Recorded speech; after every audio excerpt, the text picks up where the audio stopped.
पढ़ाना था। एडिंग करेंगे बेटा, लास्ट में आपको एम्पियर्स लॉ बताया गया था, ठीक। एम्पियर्स लॉ हो गया था, उसमें एप्लीकेशन बताना था, क्या होगा एप्लीकेशन एम्पियर्स लॉ का, ठीक। देखिए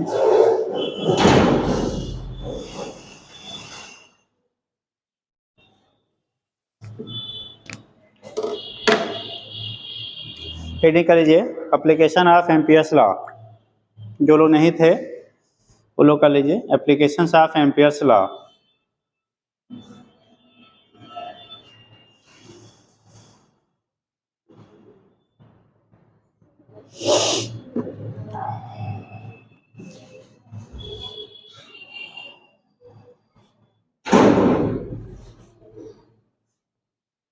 आपको सेगमेंट वगैरह की वजह से उस दिन बता दिया गया था, बार बार वो पूछा जाता, ध्यान रखिएगा, ठीक।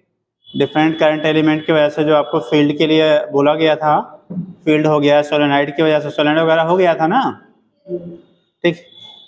देखिए application of Ampere's law,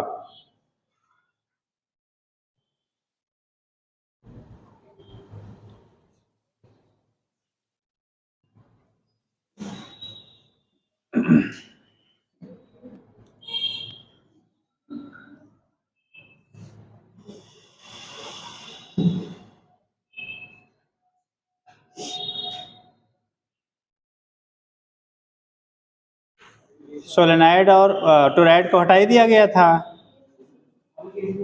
Ampere's law बेटा वो हटा दिए थे ना।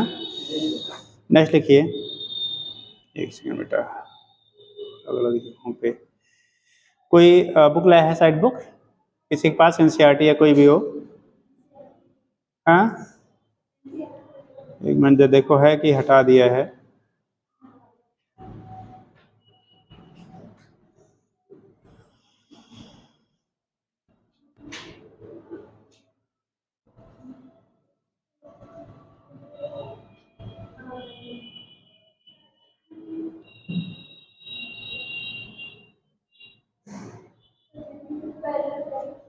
हाँ बेटा हो गया है,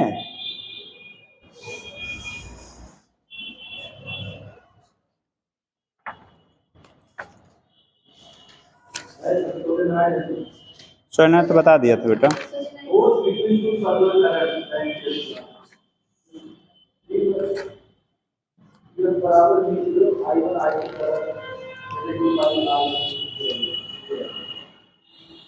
ठीक है, एप्लीकेशन ऑफ एम्पियर्स लॉ में आपके यहाँ जो दिया गया है बेटा सिलेबस में, जो आपके हैं दो क्या, अगर करंट कैरिंग कंडक्टर हैं उनके बीच में लगने वाला जो फोर्स आपका होगा, फोर्स की वैल्यू क्या होगी, वो चीज़ आपके अपने यहाँ एप्लीकेशंस में आपका है, ठीक। तो लिख लीजिए एप्लीकेशन ऑफ एम्पियर्स लॉ में फोर्स बिटवीन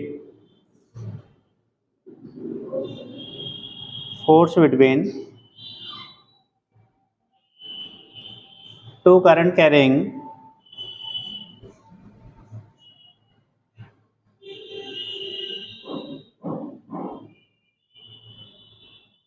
सोलेनॉइड लिखा चुके हैं ना बेटा, two current carrying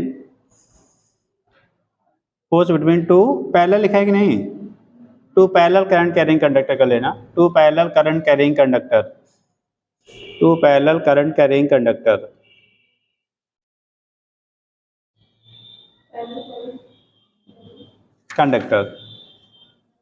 to parallel current carrying conductor, force between two parallel current carrying conductor. अब जरा समझ लो बेटा, force between two parallel current carrying conductor, force between two parallel current carrying conductor,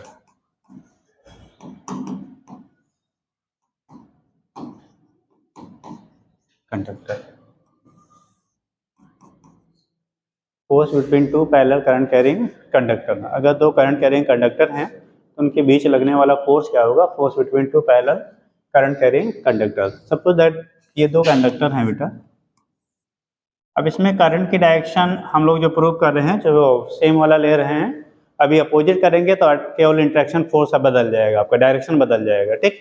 बाकी चीज़ें वही रहती हैं। ये लार्ज साइज की हैं। अगर इनके बीच का सेपरेशन आपने ए ले लो, डी ले लो, जो भी ले लीजिए, ठीक। सेपरेशन सपोज दैट डी है। करंट हमारा एक में I1 फ्लो कर रहा है, दूसरे में कितना कर रहा है, I2 फ्लो कर रहा है। एक में करंट I1 है, दूसरे में करंट कितना है आपका, I2 है। मान लो हमने आपको ए बी वायर, एक ए बी मतलब कभी फील्ड दिखाएंगे तो बी से कंफ्यूजन होगा। पी क्यू आर एस ले लेते हैं। ये आपका पी क्यू आर एस दो आपके पैरेलल वायर्स हैं और ये लॉन्ग साइज के हैं, ठीक है, लार्ज लेंथ के हैं। इनकी वजह से क्या करना है, हमें क्या निकालना है, इनके बीच क्या फोर्स लगेगा, फोर्स की वैल्यू निकालनी है। देखो बेटा, कोई फील्ड तो दिया नहीं गया है, ये फील्ड में नहीं रखे गए हैं, दोनों पैरेलल केवल वायर्स आपको दिए गए, उनमें से करंट पास आउट हो रहा है। तो हमें पहले फाइंड करना पड़ेगा कि जब ये पैरेलल वायर्स है बेटा, तो इनकी वजह से क्या फील्ड डेवलप होगा या नहीं होगा, और होगा तो डायरेक्शन क्या होगा। और अगर फील्ड है और करंट कैरिंग कंडक्टर उसमें रखा जाएगा तो उस पर फोर्स इक्वल टू VI लगेगा। तो वो चीज़ें हमें यहाँ से प्रूव करनी है। देखो कंडीशन क्या हो रहा है, करंट अगर इसमें I1 फ्लो हो रही है, इसमें करंट हमारा कितना है, I2 फ्लो हो रहा है। इसमें करंट, इसमें फ्लो होने वाले करंट की वजह से इस वाले वायर पे क्या फील्ड आपका डेवलप होगा, तो करंट हमारा क्या थंब के डायरेक्शन में है, फील्ड ये है।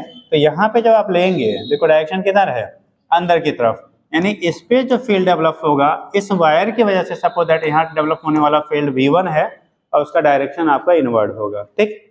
इस वाले कंडक्टर की वजह से यहाँ से करंट आपके पास आउट हो रहा है, अपवर्ड जा रहा है। इसकी वजह से इस पॉइंट पे देखो, अगर हम लोग थंब के डायरेक्शन करंट में और पॉइंट की डायरेक्शन फिंगर्स होता है, किधर आ रहा है, आउटवर्ड। यानी कि इस पे अगर हम लोग पॉइंट लेते हैं, यहाँ पे कोई पॉइंट लेते हैं, तो यहाँ पे फील्ड अगर सपोज दैट V है, V2 ले लिया और इसका डायरेक्शन हमारा आउटवर्ड होगा। यानी इस वाले वायर पे डेवलप होने वाला फील्ड इनवर्ड है, इस वाले वायर पे डेवलप होने वाला फील्ड किधर है, आउटवर्ड है। एक पे इनवर्ड है, दूसरे पे क्या है आपका, आउटवर्ड। एक वाले पे आपका इनवर्ड लग रहा है, दूसरे वाले पे क्या लग रहा है आपका, आउटवर्ड लग रहा है। एक पे इनवर्ड है, दूसरे पे क्या है आपका, आउटवर्ड है। अब यहाँ पे देखो कंडीशन क्या बनेगी, एफ बी आई, फोर्स की बात करेंगे, direction F B I. B अगर हम लोग इस पे बात कर रहे हैं, ठीक, एफ क्या है, देखो मैग्नेटिक फील्ड अंदर की तरफ है और मैग्नेटिक फील्ड अंदर की तरफ है, एफ हमें निकालना है, बी ये हो गया, और करंट ऊपर की तरफ। देखो फोर्स किधर लगेगा, लेफ्ट साइड में, ये एफ बी बी और ये आई, करंट ऊपर है, फील्ड बेटा अंदर है, फोर्स किधर लग रहा है, लेफ्ट साइड में। तो इस पे लगने वाले फोर्स की जो डायरेक्शन है वो हमारा लेफ्ट साइड में है। कितना है, किधर है, लेफ्ट साइड में है। तो यहाँ पे डायरेक्शन आपका जो लग रहा है, इस पे फोर्स की डायरेक्शन, मान लो इसकी वजह से यहाँ पे फोर्स लग रहा है, वो F1 ले लेते हैं, लेफ्ट साइड में है। इस पे देखो एफ बी बाहर है, बी बाहर है, बाहर की तरफ है, करंट ऊपर की तरफ है, और फोर्स किधर लग रहा है, राइटवर्ड लग रहा है। तो इस पे लगने वाला जो फोर्स है वो राइटवर्ड है, इसे हमने ले लिया F2। फिलहाल दोनों का मैग्नीट्यूड सेम सेम आएगा, फ्लेमिंग लेफ्ट हैंड रूल से हमने डायरेक्शन निकाल लिया। यानी इससे ये प्रूव हुआ कि दोनों में करंट सेम डायरेक्शन में फ्लो कर रही है, म्यूचुअली दोनों क्या करेंगे, अट्रैक्ट करेंगे। दोनों पे अंदर की तरफ फोर्स लग रहा है ना, तो उस कंडीशन में दोनों, अगर दो वायर हैं, दोनों में सेम डायरेक्शन में करंट फ्लो करेगी, तो दोनों वायर एक दूसरे को म्यूचुअली क्या करते हैं, अट्रैक्ट करते हैं। और म्यूचुअली अट्रैक्ट करने का मतलब हो गया दोनों एक दूसरे के पास आएंगे, ठीक। इसीलिए आप देखते होंगे गर्मी के टाइम पे, अभी तो केबल सिस्टम हो गया मोस्ट ऑफ केसेज में, एरिया में, लेकिन जब ओपन वायर हुआ करते थे, अभी भी है बहुत सारा ओपन वायर है, ओपन वायर हुआ करते थे, तो गर्मियों के टाइम पे एक तो टेम्परेचर हाई होने की वजह से क्या होता है, लूज हो जाती है तारें, ठीक। तो उस केस में उनके बीच की गैपिंग घट जाती है, और लूज होने की वजह से चूंकि करंट एक ही डायरेक्शन में पैरेलली फ्लो करता है, तो कभी कभी जब अगर हवा चलता है तो क्या करते हैं, एक दूसरे से टच कर जाते हैं, स्पार्किंग होने लगता था। और गांव के साइड में आप देखते होंगे गर्मी के टाइम पे गेहूं की जब क्या फसलें सूखती हैं, उस टाइम पे आग खूब लगता है। तो उसका रीजन यही होता है, क्योंकि हवाएं तेज चलती हैं, तार उस समय हीटिंग की वजह से, एक तो कंजप्शन ज़्यादा है, हीट हो रहा है, ऊपर से एटमॉस्फेरिक टेम्परेचर हाई होता है, तो उस केस में हीटिंग की वजह से लूज हो जाती हैं। और लूज होने की वजह से जब हवाएं चलती हैं तो तार क्या होती हैं, टच करती हैं, या कहीं लूज सर्टिंग है तो वहाँ पे भी स्पार्किंग होती है। तो उनकी वजह से जो आपका है, ठीक, ये उसका जो काज होता है वो यही होता है। इसी फोर्स की वजह से क्या करता है, क्योंकि वायर में करंट फ्लो कर रही है, अगर वायर लूज है तो क्या करेंगे, एक दूसरे की तरफ अट्रैक्ट होंगी। अगर अट्रैक्ट होकर कहीं पास में टच कर गई तो क्या होगा, वहाँ पे स्पार्किंग होने लगता है, या कभी कभी ज़्यादा टाइम तक अगर स्पार्किंग हुआ तो हीट होकर मेल्ट करके क्या वायर टूट के नीचे भी गिर जाते हैं, ठीक। तो उनके जो कारण होते हैं ये यही होते हैं बेटा, ठीक। इसलिए आप देखते होंगे जब वायर जो आउटर में जाते हैं वायर, वो ट्रायंगुलर शेप में इस तरह पोल पे जो वायर की सेटिंग होती है वो इस तरह से कुछ लगाते हैं जिससे इनके बीच की गैपिंग क्या हो, ज़्यादा रहे। ठीक, गैपिंग को ज़्यादा बनाए। लेकिन आप शहर में देखो जो वायर गए हैं वो कैसे हैं, एक दूसरे के ऊपर से ऐसे ऐसे ही गए हैं। तो इस कंडीशन में क्या होता है, ये लूज जब होते हैं तो यहाँ पे कंडीशन वो होता है, एक दूसरे के कांटेक्ट में आ जाते हैं। तो उसका कारण आपका यही होता है बेटा। ठीक, चलो देखो, तो ये केस आपका हो गया। यहाँ से हम लोग रिप्रेजेंट कर लेते हैं क्या होगा। अब फील्ड क्या होगा। ठीक, तो field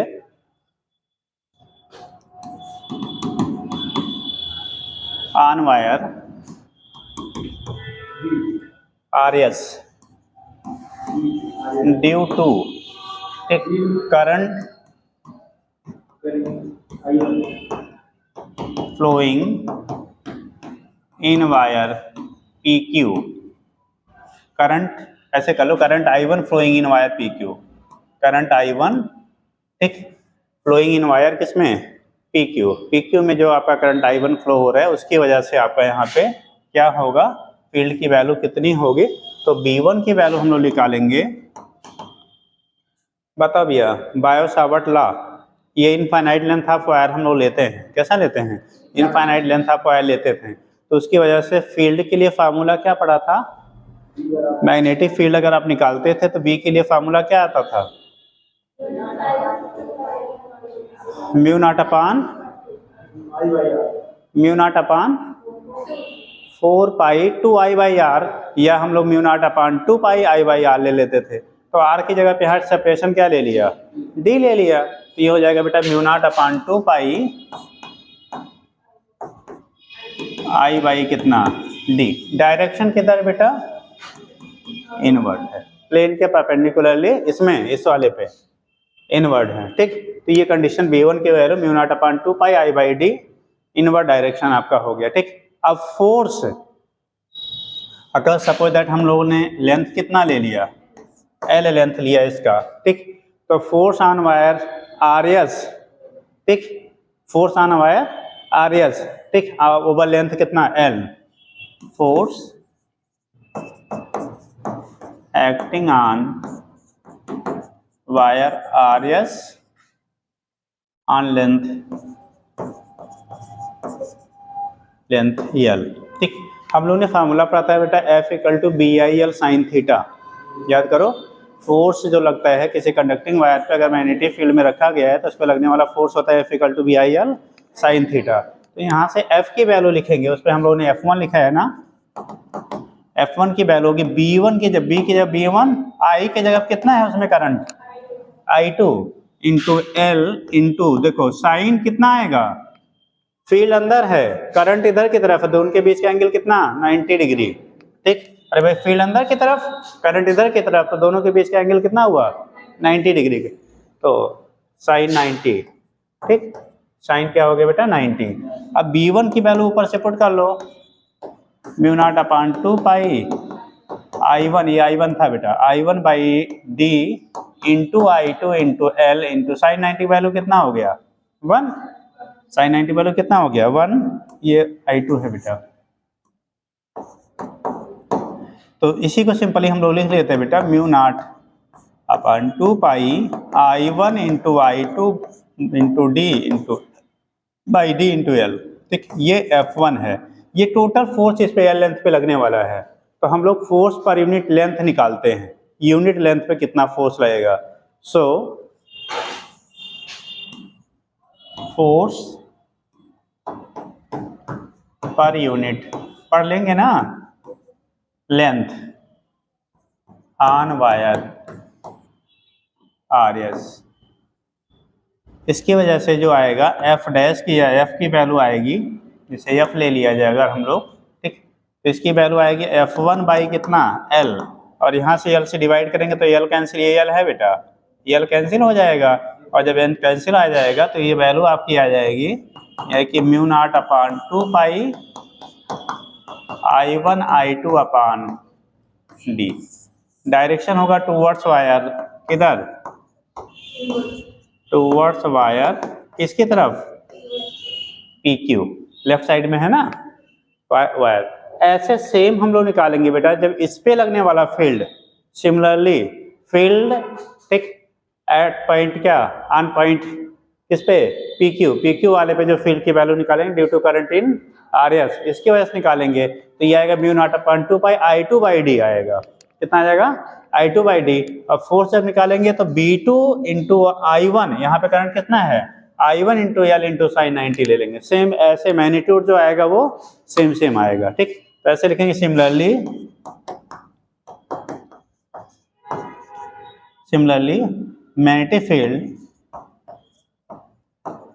magnetic field on wire P Q due to current flowing in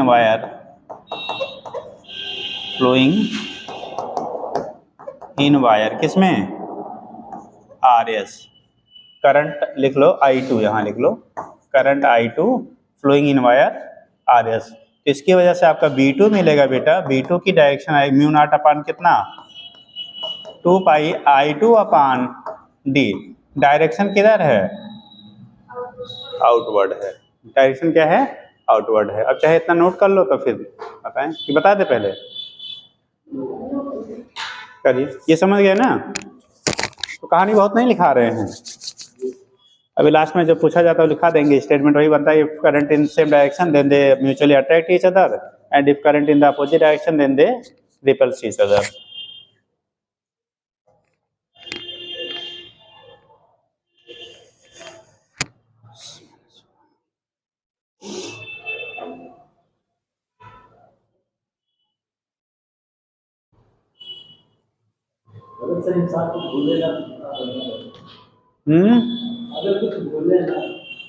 कुछ भूले नहीं गया तो पागल हो जाएगा, है ना। वो तो नेचर है, आप नहीं कोई चीज याद रखेंगे, आप पता लगा 20 साल बाद मिले तो नाम में भूल जाएगा आलोक यही थे कौन थे। हाँ, तो वो चीजें इसीलिए चीजें क्या होती हैं बार बार रिवाइज की जाती हैं जिससे वो भूलने ना पाए।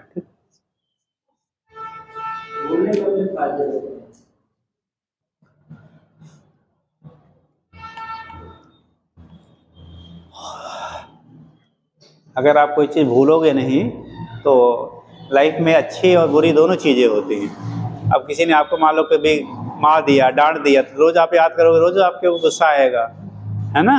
तो ऐसा भुलाना भी जरूरी है।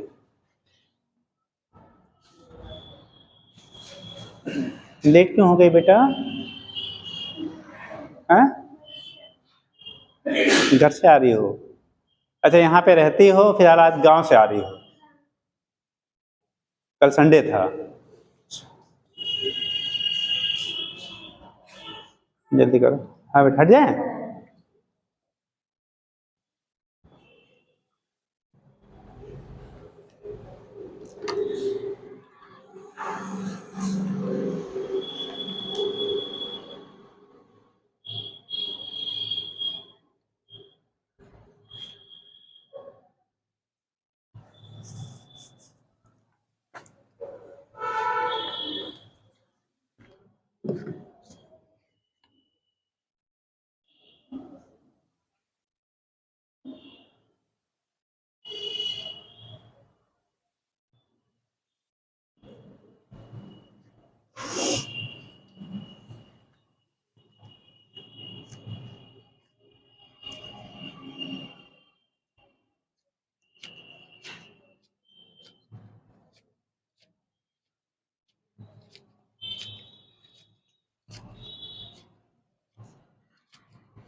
ओके बेटा,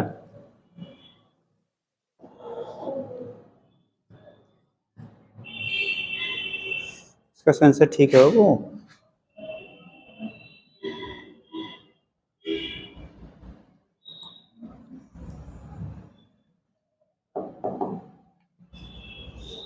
नहीं हो जाता है यार।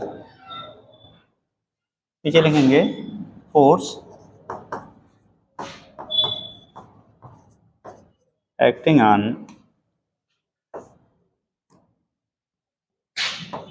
वायर, हम लोगों ने पी क्यू, हाँ ओवर लेंथ, ऑन लेंथ है over length, over length L. तो यहाँ पे लिखेंगे,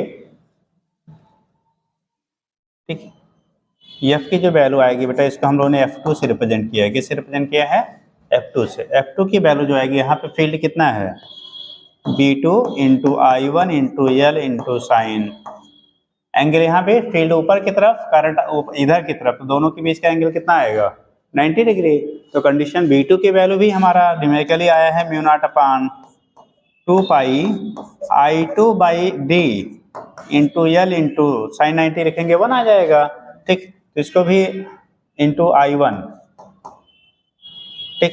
अब ये I2 I1 तो इसी को रीअरेंज कर लेंगे थोड़ा सा, तो आ जाएगा बेटा mu naught upon 2 pi I1 into I2 by D into कितना L। ये F2 की वैल्यू हो गई। किसकी वैल्यू हो गया? F2 की वैल्यू, ठीक। तो F2 की value mu naught upon 2 pi I1 I2 by D into L के बराबर हो गया। Mu naught upon 2 pi I1 I2 by D into कितना हो गया? एल के इक्वल हो गया। तो ये हमारा फील्ड की वैल्यू हो गया, किसके लिए? लगने वाला जो वायर पे है, तो mu naught upon 2 pi I1 I2 by D into L हो गया। अब कंडीशन दूसरा जो बनता है हमारा, सेकंड केस जब हम लोग बात करेंगे, इसका डायरेक्शन या फोर्स पर यूनिट लेंथ लिख लो। नेक्स्ट पेज ले लें बेटा, यही लिख दें, रहने दो। फोर्स पर यूनिट लेंथ, तो F2 डैश में, यानी कि इसको हम लोग मान लो ले लेते हैं, या इसको भी F डैश ले लेते हैं। F डैश की वैल्यू आएगी F2 बाई एल, और F2 बाई एल करोगे तो वैल्यू आ जाएगा mu naught upon 2 pi I1 I2 by D, यानी F डैश की जो वैल्यू हो गई, इसी को हम लोगों ने सिंपली F2 लिखा था। बस इतनी जरूरत है बेटा, ठीक। तो ये वैल्यू हो गया mu naught upon 2 pi I1 I2 by D. इसका डायरेक्शन होगा टूवर्ड्स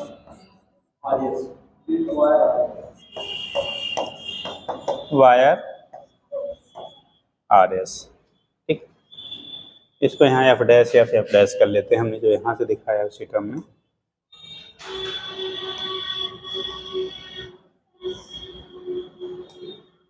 इसको एफ डैश कर लो।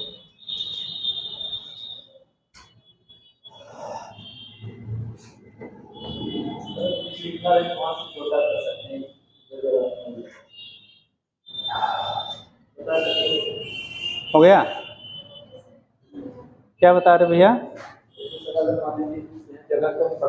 हाँ जी, नहीं तो हमने छोटा कर लिया था, लेकिन उसको करने की जरूरत इसलिए नहीं थी क्योंकि अगले पेज पे नहीं तो फिर बाद में उसमें कंप्रेस हो जाता है ना। तो अगर दोबारा वो, अभी रुक जाओ, सेंसर उसका थोड़ा सा गड़बड़ है। हो गया बेटा? लिख लिया?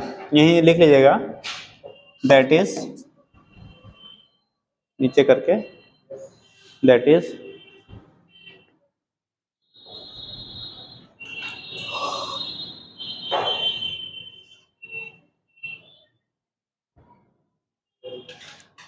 बोले, नीचे लिखिए, that is if current in both wires,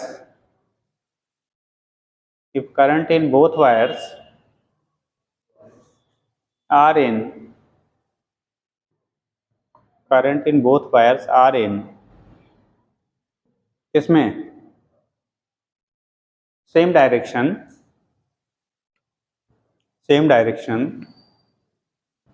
then they same direction, then they mutually attract each other, then they mutually attract each other, then they mutually attract each other. हो गया? Then they mutually attract each other, तब वो एक दूसरे को mutually क्या करेंगे, attract करते हैं. Then they attract mutually each other. हो गया? चलो ठीक. तो ये तो केस आपका होता है. अब इसी में नेक्स्ट एरो लगा के पॉइंट बनाना, अगर करंट की डायरेक्शन और जब दोनों एक दूसरे को अट्रैक्ट करेंगे बेटा ना, तो इसका शेप जो आपका होता है ये इस तरह से हो जाता है. जब दोनों अट्रैक्ट करेंगे ना तो इनका जो शेप आपका होगा वहीं बना लेना, बगल में जगह होगा तो ठीक. वहाँ जहाँ डायग्राम बनाया था वहाँ जो स्पेस है यही बना लो, कहीं अलग बना लो, यही बना लो, वहीं बगल में जहाँ स्पेस हो आपको वहीं बना लो, कि मतलब इनके फ्लो सेम डायरेक्शन में फ्लो होने की वजह से म्यूचुअली दोनों क्या कर रहे हैं, अट्रैक्ट कर रहे हैं, अट्रैक्ट ईच अदर.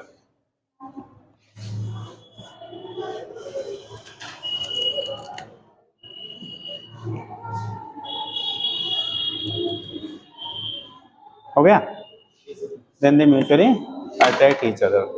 आगे लिखिएगा नेक्स्ट लाइन से, नेक्स्ट पॉइंट बना लो. If current in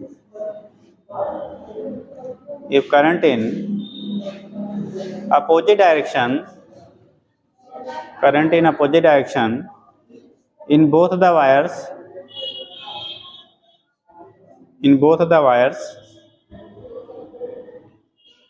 then they repels each other, उस कंडीशन में दोनों क्या करेंगे, एक दूसरे को बेटा रिपेल करेंगे. Then they repels each other. हो गया? Then they repels each other. यही ऐसे बना लो कि अगर करंट दोनों वायरों में, पैरेलल वायर्स में अपोजिट डायरेक्शन में है. कैसे हैं? अपोजिट डायरेक्शन में, तो उनके में जो फोर्स लगेगा ना वो अपोजिट डायरेक्शन में लगेगा. मैग्नीट्यूड तो दोनों का सेम रहेगा, दोनों पर लगने वाला जो फोर्स होगा पर यूनिट लेंथ दोनों के मैग्नीट्यूड क्या रहेंगे, सेम, लेकिन डायरेक्शन अपोजिट. देखो क्यों? अब ये करंट ऊपर की तरफ जा रहा है, अगर करंट अपवर्ड जा रहा है बेटा तो देखो इसकी वजह से फील्ड अंदर की तरफ होगा, यहाँ फील्ड किधर हो गया, इनवर्ड. इधर करंट डाउनवर्ड जा रहा है तो इसकी वजह से भी यहाँ पे फील्ड कैसा होगा, नहीं इनवर्ड. यहाँ पे फील्ड क्या हो गया, इनवर्ड हो गया. यानी कि जो डायरेक्शन ऑफ फील्ड है आपकी बात दोनों वायरों पे सेम है. कैसा है? सेम है. तो यहाँ पे जो मैग्नेटिक डायरेक्शन हो गया दोनों का B1 B2 और सेम डायरेक्शन में हो गया. आप फोर्स देखो FBI, हमारा करंट इसमें नीचे की तरफ आ रहा है और फील्ड अंदर है तो किधर आया, राइटवर्ड आया. इसमें देखो फील्ड अंदर है, करंट ऊपर है तो किधर गया, लेफ्ट साइड में आया. इधर वाला लेफ्ट फोर्स लगा, इधर वाले पे राइट लगा, इसलिए दोनों म्यूचुअली क्या कर रहे हैं, रिपेल करते हैं. अगर अपोजिट डायरेक्शन में करंट फ्लो करेगा तो दोनों वायर्स एक दूसरे को म्यूचुअली रिपेल करेंगे. सेम डायरेक्शन में करंट फ्लो करेगा तो दोनों म्यूचुअली अट्रैक्ट करेंगे. ठीक. तो इनका रिजल्ट जो आएगा इसकी वजह से वो इस तरह से हो जाएगा. I2 है, अगर यहाँ पे I1 है तो ये दो दूर हो जाएंगे. ठीक. अगर सेम डायरेक्शन में फ्लो कर रहा है कैसे जाएंगे, अवे जाएंगे, अपोजिट में होगा तो टूवर्ड्स होगा. ठीक. अपोजिट में है अवे और सेम डायरेक्शन में है तो टूवर्ड्स.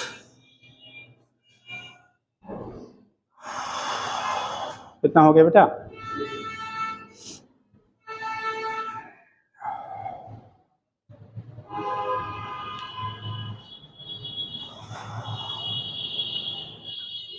सोलेनाइड वगैरह हो ही गया था, तो राइट सोलेनाइड हो गया था ना. आप नेक्स्ट लिख लीजिएगा, फोर्स हो गया करंट लेंथ का, कभी बाद में आप बता देते हैं. पहले लॉरेंज फोर्स देख लीजिए, एनसीईआरटी में तो फिलहाल दिया है. सर्कुलर लूप थोड़ा सीक्वेंस आगे. नेक्स्ट लिख लो बेटा, आपने सुना होगा Lorentz force, LORENTZ. Lorentz force मालूम है क्या होता है?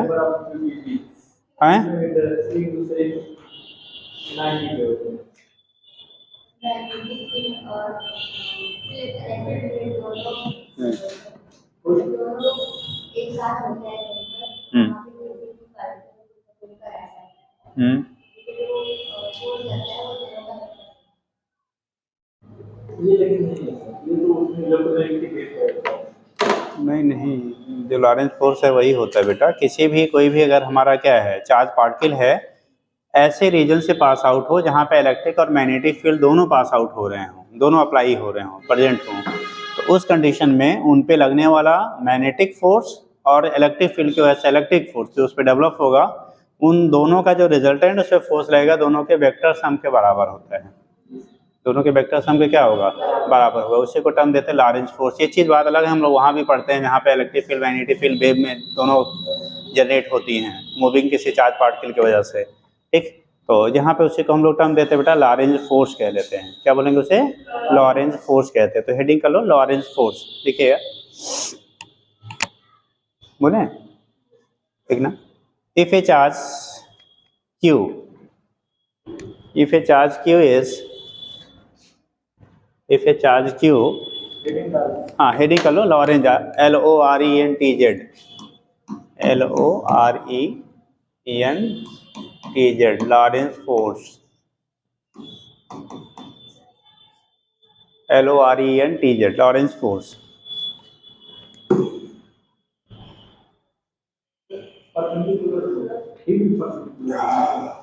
फील्ड अगर कहीं भी किसी ऐसा रीजन है जहाँ पे इलेक्ट्रिक और मैग्नेटिक फील्ड दोनों एग्जिस्ट कर रहे हों, अब वो डिपेंड करता है परपेंडिकुलर जो भी है, हाँ उस पर नहीं, लेकिन जो फोर्स होगा उस पर लगने वाला जो मैग्नेटिक फोर्स और क्या इलेक्ट्रिक फोर्स, उन दोनों का जो वेक्टर सम होगा वो रिजल्टेंट फोर्स के बराबर होगा, ठीक। अब वो डायरेक्शन डिपेंड करेगा किस डायरेक्शन में, उसके अकॉर्डिंग हम लोग रिजल्टेंट वैल्यू निकालते हैं। वो तो हम लोग अभी मोशन ऑफ चार्ज पार्ट के लिए मैग्नेटिक फील्ड पढ़ेंगे तब बताया जाएगा वो। लिखिएगा, अरे यार बताना मैं भूल गया था।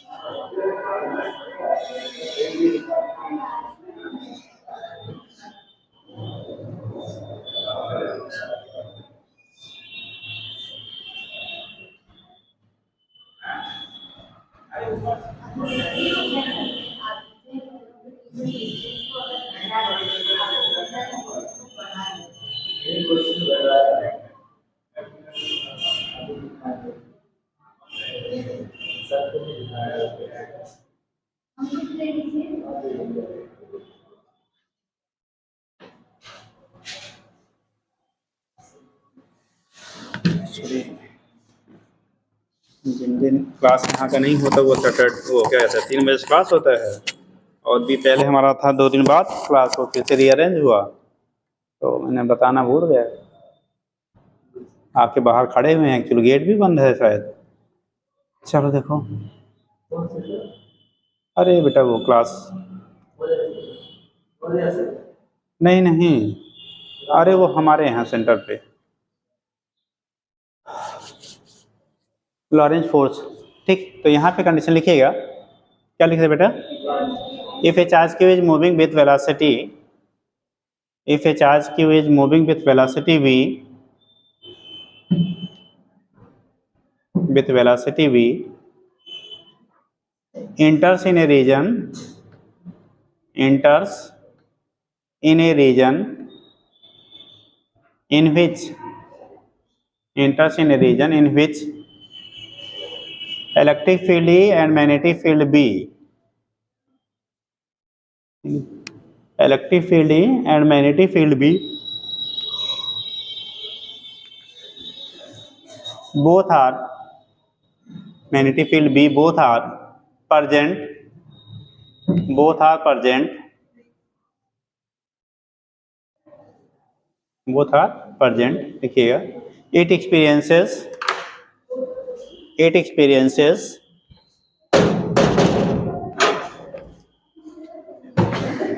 ठीक, it क्या लिखा बेटा, experiences, ठीक, force due to,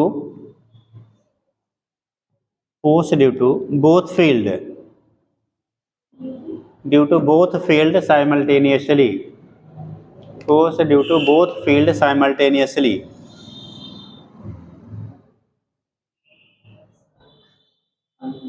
साइमल्टेनियसली, ठीक। And the resultant force will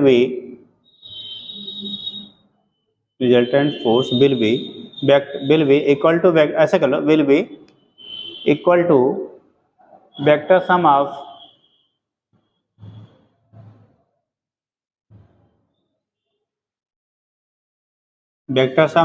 magnetic force Fm and electric force Fe, magnetic force Fm and electric force Fe।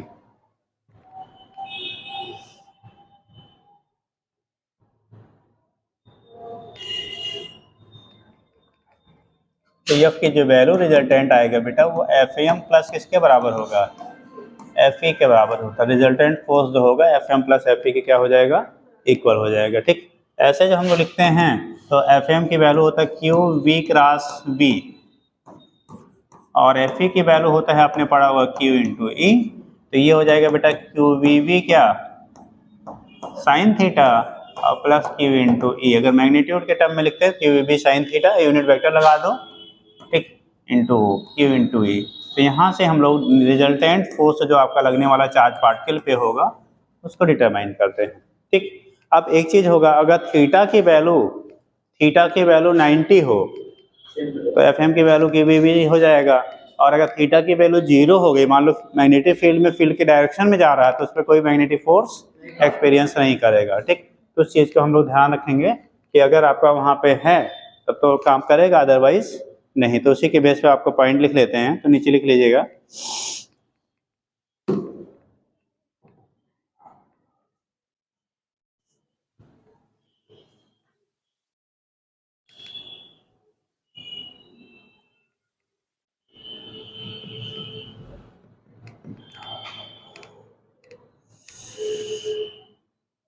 अब सुनना जरा, जो मैग्नेटिक फोर्स का डायरेक्शन आपका होता है बेटा, वो अगर चार्ज पार्टिकल पॉजिटिव नेचर का है तो v क्रॉस v का जो डायरेक्शन मिलेगा, जैसे हम लोगों ने वेक्टर प्रोडक्ट पढ़ा था, vector multiplication a cross b equal to A B sine theta, और उसका रिजल्ट दोनों के परपेंडिकुलर मिलता था। अगर a और b x और y एक्सिस में है तो आपका रिजल्टेंट किस में आता था, z में आता था, ठीक।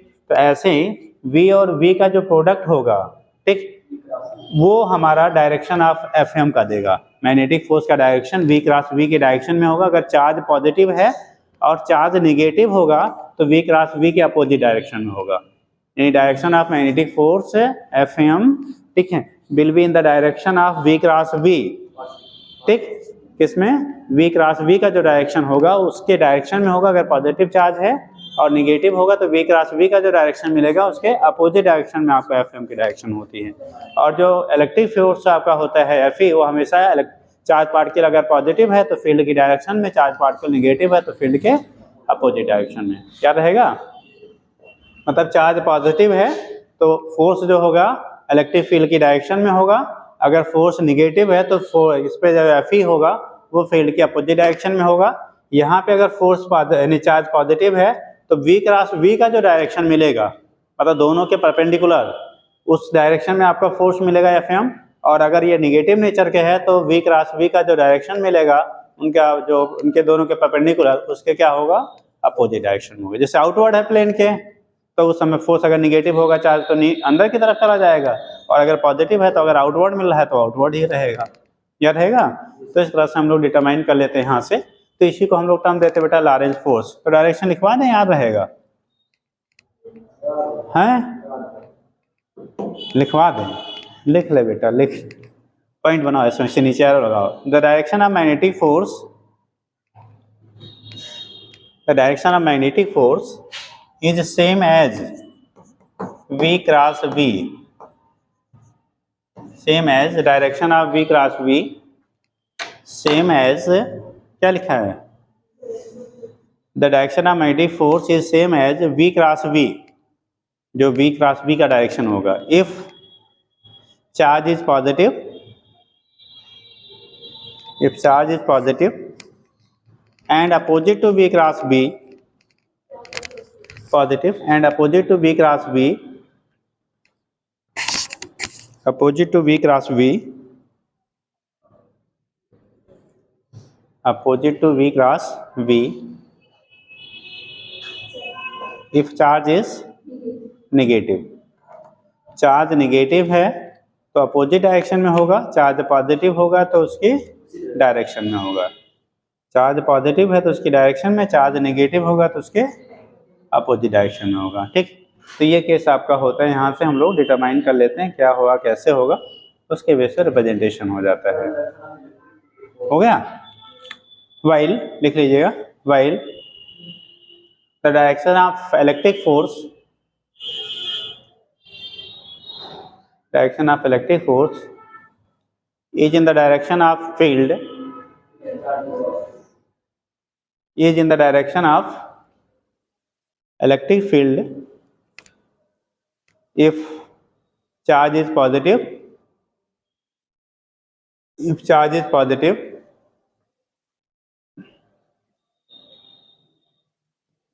and positive and opposite to the field, opposite to the electric field, opposite to the electric field if कैसा हो, charge is negative, charge negative है तो फील्ड के अपोजिट डायरेक्शन में होगा बेटा, चार्ज पॉजिटिव होगा तो फील्ड की डायरेक्शन में होगा। ठीक, तो यहाँ से हम लोग इलेक्ट्रिक फील्ड और मैग्नेटिक फील्ड की वजह से फोर्स क्या होगा। अब देखो यहाँ पे कंडीशन क्या बनना बेटा, जो मैग्नेटिक फोर्स होगा उसकी वैल्यू किन किन कंडीशंस में जीरो होगी, कोई बताएगा? मैग्नेटिक फोर्स की वैल्यू किन किन कंडीशन में जीरो होगा?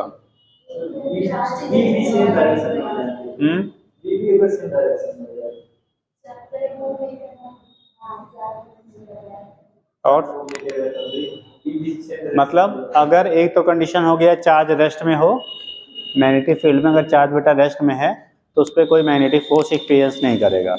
अगर चार्ज पार्टिकल रेस्ट में है तो वो कोई भी मैग्नेटिक फोर्स आपका एक्सपीरियंस नहीं करेगा। एक कंडीशन, चार्ज अगर मोशन में है लेकिन वो फील्ड के पैरेलल हो तो भी कोई फोर्स मैग्नेटिक फोर्स एक्सपीरियंस नहीं करेगा। यानी कि बेसिकली हम लोग दो कंडीशन लेते हैं, एक तो या तो चार्ज पार्टिकल रेस्ट में हो या तो चार्ज पार्टिकल फील्ड के पैरेलल ही, मैग्नेटिक फील्ड के क्या हो, पैरेलल डायरेक्शन में अगर मूव कर रहा है तो ऐसे कंडीशन में कोई भी फोर्स एक्सपीरियंस नहीं करता है। अगर चार्ज पार्टिकल बेटा मोशन में है और फील्ड के क्या पैरेलल नहीं या पैरेलल या एंटी पैरेलल नहीं है तो उस कंडीशन में वो मैग्नेटिक फोर्स भी एक्सपीरियंस करेगा। और इलेक्ट्रिक वाला तो ऑलवेज करेगा, चाहे वो रेस्ट में हो, चाहे मोशन में हो, चाहे किसी डायरेक्शन में चल रहा हो। ठीक, तो उस कंडीशन में क्या होता है, वो हमेशा क्या करेगा, एक्सपीरियंस करेगा। तो यहीं पे लिख सकते हैं हम लोग,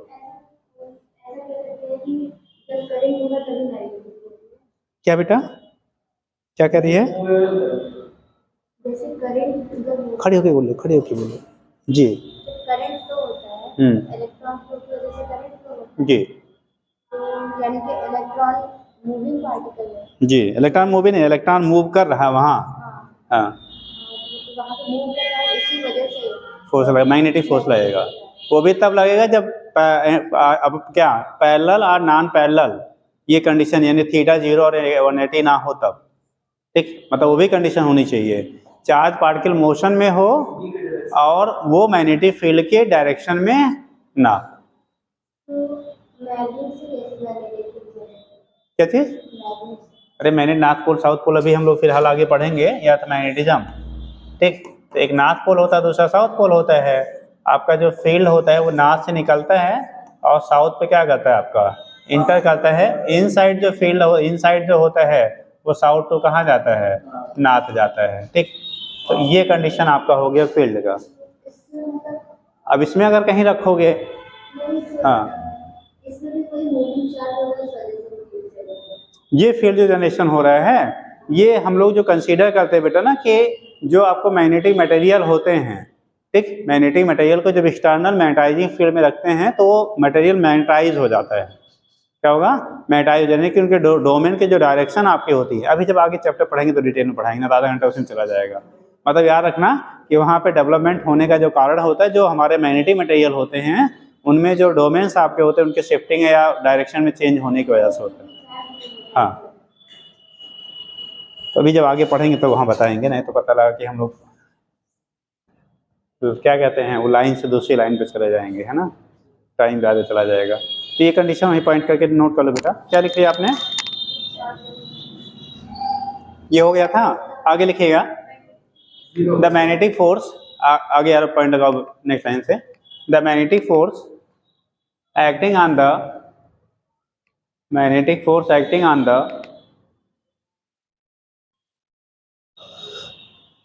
magnetic force acting on the charge particle, magnetic force acting on the charge particle, magnetic force acting on the charge particle will be, magnetic force acting on the charge particle will be zero, acting on the charge particle will be zero, ठीक। Magnetic force acting on the क्या लिखा, charge particle will be zero, ठीक। लिखना if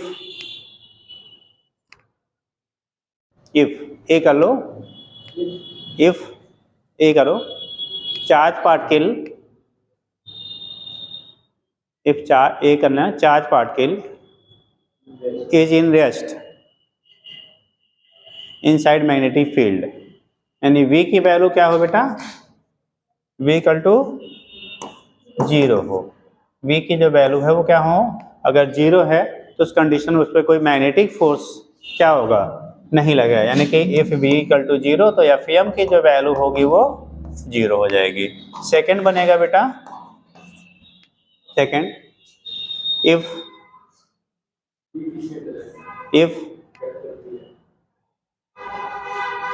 motion of charge particle is, direction of motion कर लो, direction of motion of charge particle is, direction of motion of charge particle is, direction of motion of charge particle is, direction of motion of charge particle is either parallel और anti parallel, parallel और anti parallel, then theta की value क्या होगी बेटा, zero हो, या वैसे zero के टर्म में ही मेनली बोला जाता है, जीरो है या 180 हो, तो साइन जीरो की वैल्यू भी जीरो, साइन मैग्नेटिक वैल्यू भी जीरो, तो यहाँ पे एफ एम की वैल्यू क्या होगी, ये थीटा है बेटा, F M equal to zero. तो बेसिकली दो कंडीशन हम लोग बोलते हैं, या तो अगर मोशन ना कर रहा हो फील्ड में तो भी जीरो होगा, अगर वो पैरेलल एंटी पैरेलल फील्ड के है तो भी क्या होगा, जीरो होगा। समझेंगे? लेकिन जो अगर हमारा क्या है, चार्ज पार्टिकल है, अगर इलेक्ट्रिक फील्ड में है, वो चाहे रेस्ट में हो, चाहे मोशन में हो, चाहे डायरेक्शन में हो, चाहे जिस भी हो, वो हमेशा मैग्नेटिक फोर्स, इलेक्ट्रिक फोर्स क्या करेगा, वो एक्सपीरियंस करेगा। हो जाएगा? चलो नेक्स्ट हेडिंग करना इंपॉर्टेंट, आपका एक पॉइंट बनता है कि अगर किसी चार्ज पार्टिकल हम लोग मैग्नेटिक फील्ड के अंदर इंटर कराते हैं, ठीक, perpendicular to the direction of field, तो उसका पाथ कैसा होगा, और जो पाथ होता है फिलहाल वो सर्कुलर होता है, और उसकी रेडियस क्या होगी, और रेडियस किन फैक्टर पे आपका क्या करेगा, डिपेंड करेगा, और इसी की बेस पे डिफरेंट हमारे चार्ज पार्टिकल का रेशियो पूछा जाता है। सेम काइनेटिक एनर्जी से इंटर करा रहे हैं, सेम मोमेंटम से इंटर करा रहे हैं, सेम वेलोसिटी से इंटर करा रहे हैं, और जो अपने यहाँ पूछा जाता है वो किसका, proton and alpha particle mainly पूछा जाता है, प्रोटॉन और अल्फा पार्टिकल के रेडियस का रेशियो पूछा जाता है। जब भी पूछा जाता है उसमें तीन कंडीशन बनाई जाती है, या तो with same kinetic energy inter करा रहे हैं, या तो विद सेम क्या मोमेंटम इंटर कराते हैं, या तो विद सेम वेलोसिटी इंटर कराते हैं। ठीक, तो तीन सिचुएशन पे क्वेश्चन आपको डिजाइन किए जाते हैं। तो ये समझ गए बेटा? नेक्स्ट हेडिंग तो बना लो उसी के बेस पे, motion of charge particle in magnetic field.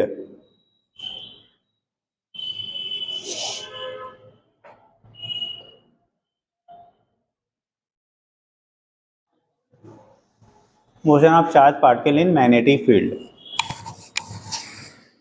इसमें एक हम लोग कंडीशन लेंगे बेटा, देखो थीटा जीरो होगा या 180 होगा तो हम यहाँ बता ही दिए हैं, तो उस समय उस पर कोई मैग्नेटिक फोर्स नहीं लगेगा, तो जिस डायरेक्शन में जा रहा होगा उसी डायरेक्शन में उसी वेलोसिटी से चलता जाएगा। ठीक, याद रहेगा ना भाई? अगर किसी भी बॉडी पे कहीं मोशन कर रहा है और उस पर कोई फोर्स नहीं लग रहा है, चाहे अपोजिंग चाहे सपोर्टिंग, कोई फोर्स नहीं लगेगा, तो जिस वेलोसिटी से जिस डायरेक्शन में पार्टिकल मूव करेगा वो कंटिन्यूसली उसी डायरेक्शन में मोशन करता रहेगा, मतलब ना तो उसका वेलोसिटी चेंज होगा ना तो डायरेक्शन चेंज होगा। ठीक, बट अगर उस पर फोर्स डेवलप हो रहा है, क्या हो रहा है, फोर्स डेवलप हो रहा है, तो उस कंडीशन में या तो उसका सपोर्ट करेगा या तो अपोज करेगा। ठीक, तो उस कंडीशन में जो भी करेगा तो उसका इफेक्ट आपको उस चार्ज पार्टिकल के मोशन पे अपीयर होगा। ठीक, तो लिखिएगा, हम लोग मेनली वही पॉइंट लेंगे क्योंकि पैरेलल वाला भी आपको बता दिया, दोबारा नहीं लिखा रहे हैं। ठीक, तो लिखिएगा पॉइंट ए का लेना, if charge particle enters in uniform magnetic field, enters in uniform magnetic field, enters in uniform magnetic field, enters in uniform magnetic field, हो गया, enters in uniform magnetic field। देखो किधर की तरफ, ले लो perpendicular to the direction of field, perpendicular to the direction of field. हाँ वो पॉइंट ही बना लो पहला बेटा, perpendicular to direction of field. देखो सपोज दैट ये हमारा यूनिफॉर्म मैग्नेटिक फील्ड है। यूनिफॉर्म दिखाने के लिए हम लोग इनके बीच का जो सेपरेशन लेते हैं ना वो सेम सेम लिया जाता है बेटा। जो हम लोग फील्ड रिप्रेजेंट कर रहे हैं ना, इनका जो सेपरेशन होता है कैसा लेते हैं हम लोग, सेम सेम लेते हैं। ठीक, अब हम दिखा देंगे तब उसके बाद उसको इंडिकेट करेंगे। अगर कोई चार्ज पार्टिकल, सपोज दैट कोई चार्ज पार्टिकल है, इसमें मैग्नेटिक फील्ड में फील्ड के परपेंडिकुलरली इंटर करता है वी वेलोसिटी से, चार्ज की वैल्यू इस पे क्यू है, चार्ज क्यू है, फील्ड में परपेंडिकुलरली वी वेलोसिटी से इंटर कर रहा है। ठीक, देखो इस पे फोर्स रहेगा एफ वी वी, तो डायरेक्शन वेलोसिटी इधर है, मैग्नेटिक फील्ड इधर, तो इस पे लगने वाला फोर्स किधर होगा, ऊपर की तरफ। ठीक, इस फोर्स की वजह से इस पे जो मैग्नेटिक फोर्स लग रहा है, ठीक, ये अपनी डायरेक्शन को क्या करेगा, टर्न करेगा, चेंज करेगा, और चेंज उधर करेगा जिधर की तरफ फोर्स आपका लग रहा है।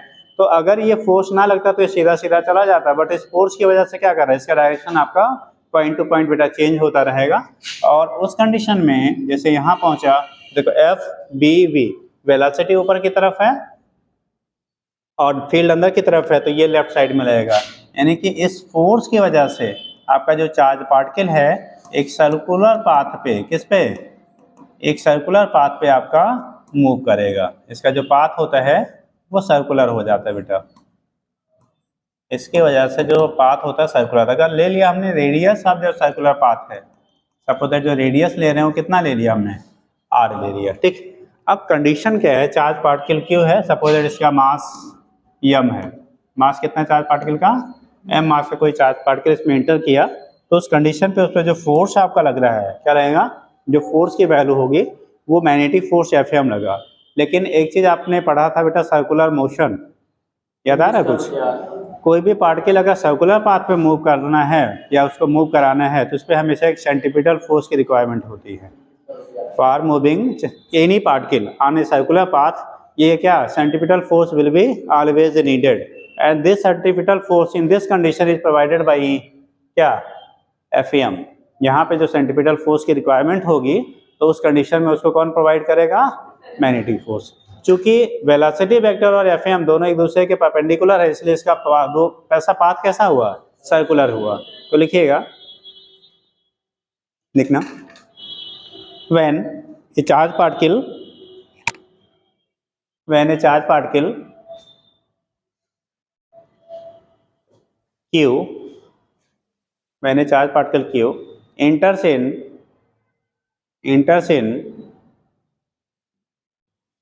uniform magnetic field b, enters in uniform magnetic field b, enters in uniform magnetic field b perpendicular to the b, perpendicular to the direction of, perpendicular to the direction of, perpendicular to the direction of field, perpendicular to the direction of field, then perpendicular to the direction of field, then it experiences a magnetic force, it experiences a magnetic force Fm, F M, और जो direction होगा बेटा F M, 90 force F M equal to आएगा Q V V sine कितना theta होता है, तो ये आ जाएगा थीटा की वैल्यू कितना है 90 डिग्री, तो क्यू वी वी के क्या हो जाएगा बराबर हो जाएगा। तो एफ एम की वैल्यू क्यू वी वी, ये टूवर्ड्स किधर होगा परपेंडिकुलर, तो डायरेक्शन ऑफ मोशन होगा। ठीक, यहाँ तक नोट कर लो ऐसे।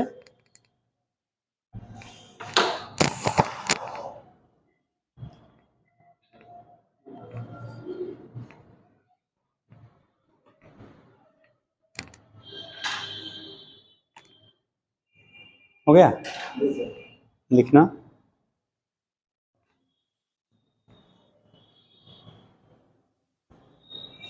And this force Fm is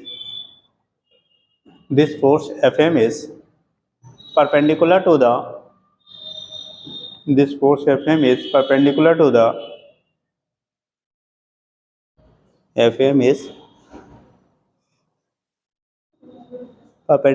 the किसके,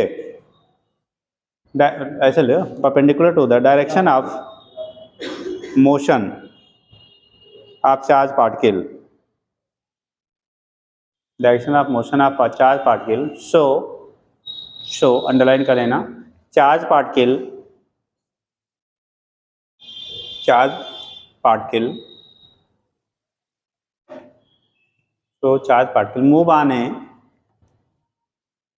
मूव आने किस पे, circular path, charge particle move आने circular path, and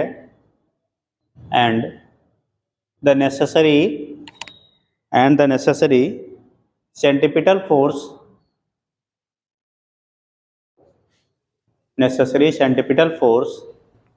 required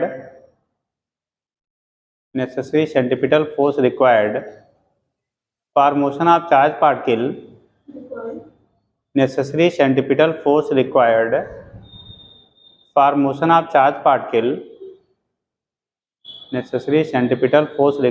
for motion of charge particle ठीक, is provided by FM,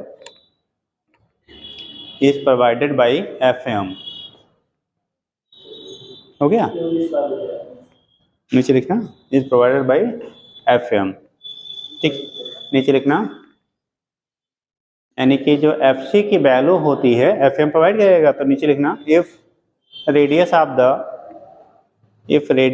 the circular path is R, if radius of the circular path is R,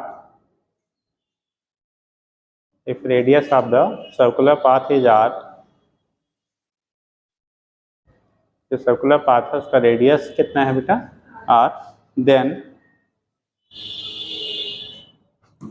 FC equal to आ जाएगा बेटा कितना mv square by capital R लिया है, capital R ले लो यार,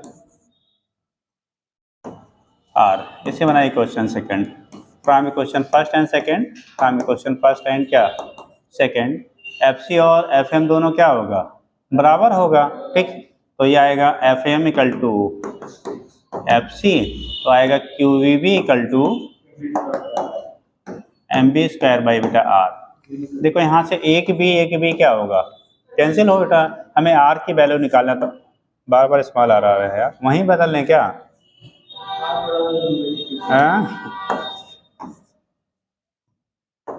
ठीक, तो यहाँ पे R की वैल्यू आ जाएगी mv अपान कितना QV का बराबर होगा। R की वैल्यू कितना हो जाएगा mv बाई QV के इक्वल हो जाता है, तो यहाँ से R की जो वैल्यू होगी वो mv बाई कितना हो जाएगा QV के बराबर होगा, तो रेडियस सर्कुलर पाथ का होगा mv बाई QV।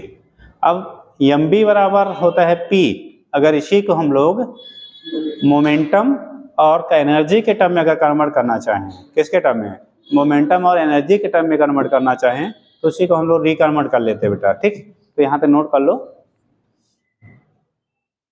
देखो वहीं पे लिख सकते हैं question third can also be written as, यहाँ पे नोट करने वाले ना, question third can also be written as equation third can also be written as, देखो आर की वैल्यू हम लोगों ने लिखा कितना, एम बी बाई कितना क्यू बी, और एम बी को कहते हैं बेटा पी, तो पी बाई क्यू बी लिख सकते हैं। और एक चीज याद रखो, पी और काइनेटिक एनर्जी में रिलेशन बताया गया था, पीछे एक बार आया था,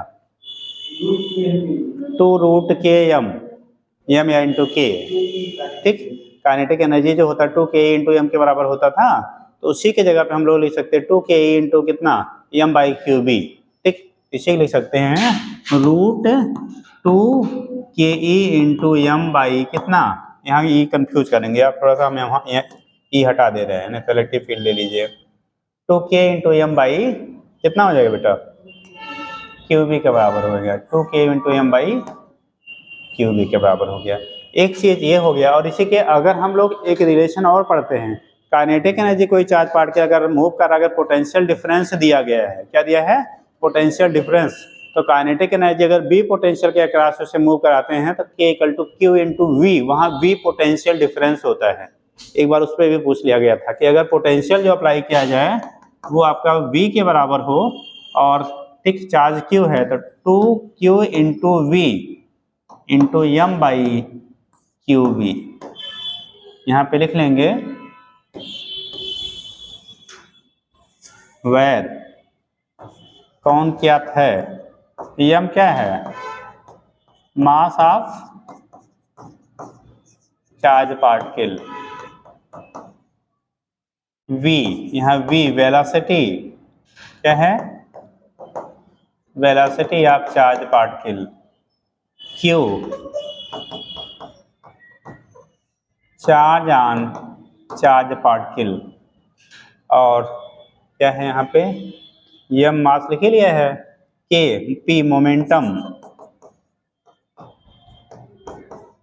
momentum of charge particle, K kinetic energy, kinetic energy of charge particle, V potential difference, इसको जरूर लिख लेना, बाकी मालूम है तो लिखने की बहुत जरूरत नहीं है, पोटेंशियल डिफरेंस जिसके अक्रॉस चार्ज पार्टिकल मूव कर रहा है, बाकी सब लिख ही दिया है। बी मैग्नेटिक फील्ड इंटेंसिटी है,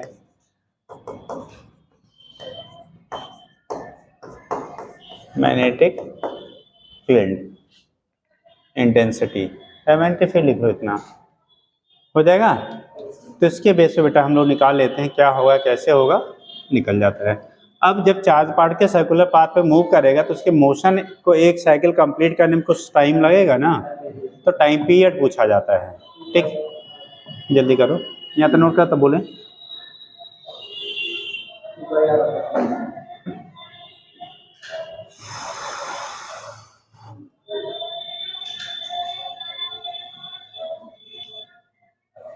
इस पे क्वेश्चन थोड़ा घर पे बेटा किताब में ढेर सारे मिलते हैं, अगर ऑब्जेक्टिव बुक होगी तो मिल जाएंगे आपको, लगा लीजिएगा, कल फिर बता देंगे क्योंकि आज शायद टाइम खत्म होने वाला होगा। क्या टाइम हो रहा,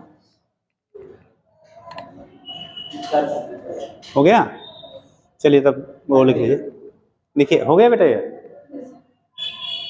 हटाएं, अरे अभी लिख रहे हैं सब छाप छाप के, जल्दी करो।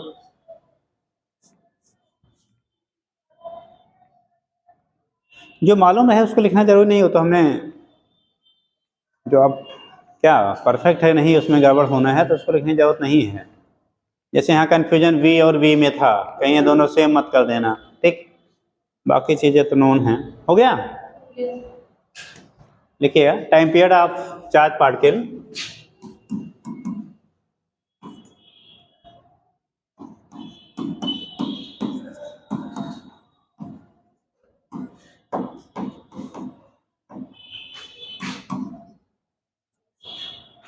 सिंपल वे में टाइम पीरियड तो 2 pi R upon V, distance upon velocity लेते हैं हम लोग बेटा, ठीक।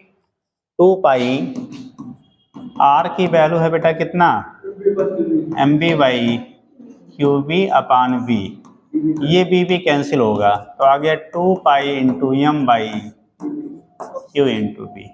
जब एक चीज देखेंगे, खूब क्वेश्चन पूछा जाता है यार, इस फार्मूले में क्या वेलोसिटी आ रहा है, आया क्या, टाइम पीरियड वाले फार्मूले में। तो इसका मतलब ये तो ये कह रहा है कि वेलोसिटी घटाइए चाहे बढ़ाइए, एक चक्कर लगाने में बराबर टाइम लगेगा। सही है या गलत? दिस स्टेटमेंट इज करेक्ट और क्या इनकरेक्ट? ठीक, यानी कि time period of revolution will be क्या होगा? Independent of velocity of charge particle.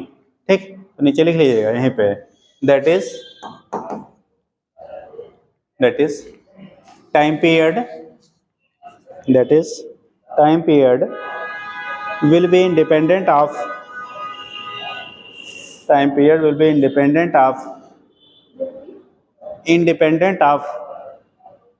velocity of the charge particle, independent of velocity of the charge particle. Time period is independent of the velocity of charge particle. हो गया? Charge particle की velocity की क्या होगा आपका? Independent होगा, independent of velocity of the charge particle. मतलब charge particle कम velocity से जाए चाहे ज़्यादा। क्यों? क्योंकि जितना वेलोसिटी बढ़ाओगे उसी रेशियो में रेडियस भी बढ़ जाएगा, और रेडियस बढ़ जाएगा तो उनका टाइम जो लगेगा एक साइकिल पूरा करने में वो रिमेंस क्या रहेगा? सेम। वेलोसिटी कम रेडियस कम तो जल्दी कंप्लीट करेगा। वेलोसिटी बढ़ाया रेडियस भी बढ़ गया ना, तो फिर टाइम क्या लगेगा? वो सेम रहेगा। ठीक, तो भी टाइम क्या रहेगा आपका? सेम रहेगा। तो टाइम टेकन जो आपका होता है वो इंडिपेंडेंट आप क्या हो जाएगा बेटा? किस पे? वेलोसिटी पे आपका डिपेंड नहीं करता है। टाइम टेकन की वैल्यू रिमेंस क्या रहेगी? सेम रहेगी। ठीक, तो इसके बेस पर हम लोग यहाँ से दिखा लेते हैं क्या होगा। हो जाएगा, यानी कि t अगर हम लोग ऐसे लिखे मैथमेटिकली, v के पावर किस पे? 0 पे, वेलोसिटी पे डिपेंड नहीं कर रहा है। अब इस पे क्वेश्चन ढेर सारे बनते हैं बेटा, बना लीजिएगा।